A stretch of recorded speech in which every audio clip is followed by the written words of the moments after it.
think sa group, kung may mga sobrang malalaki talagang issue, it's you. Hindi ko gusto sa band. Pag may mga ganyan na di pagkakaintindihan. Proud ako na we are able to do the work that needs to be done. Like, kung may something man na feelings na, hindi namin siya ipapa-feel sa ibang bandmates or lalo na sa stage. But I think sa group, kung may mga sobrang malalaki talagang issue, it's you. You are the bridge. Sa kanya gano'n. Ikaw daw yung may pinakamalaking issue.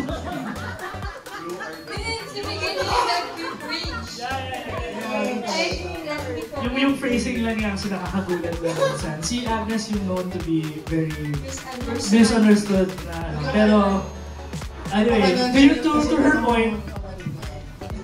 Kasi, actually, ang ganda kasi nakita niyo real time yung nangyayari kapag ka, ganun din actually kapag ako nangyari, may hindi kami pagkakaintindihan. Biglang may ihihirit si Agnes na sobrang left field na out of place. Pero sa sobrang out of place niya, ma-amaze ka. Parang, paano mo naiisip yung mga ganun dati? So, wala na away? Saan yung dati? Wala na away? Yeah. Parang, feeling ko that over the years, nagkaroon na rin kami ng dynamic na ang pinaka-baseline, I would say, ay pinag-uusapan natin. I mean, as basic as that sounds, sa totoo lang, that in itself, para sa amin, minsan, at para sa maraming tao, napakahirap niyang gawin. Kasi, palagay ko sa kultura natin, minsan, mas magaling tayong magkikim-kimin mo. Yes. Alam mo, no, 10 years ago. Pero, feeling ko sa amin, sinusubukan namin pag-usapan ka. Kapag okay na kami. Tapos, nag-a-adjust kami. Actually, I just want to speak this kasi proud din ako sa band.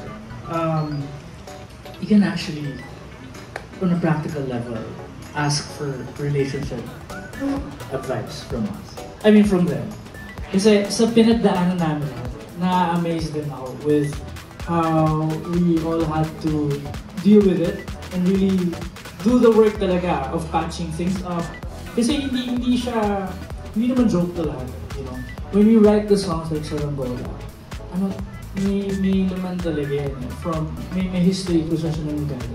And so, ang sarap talaga yung tugtugin because yung mga realities of our own experiences with our own relationships, nakikita namin siya. And so, going back to what Mick says, we always make sure to actually talk about things.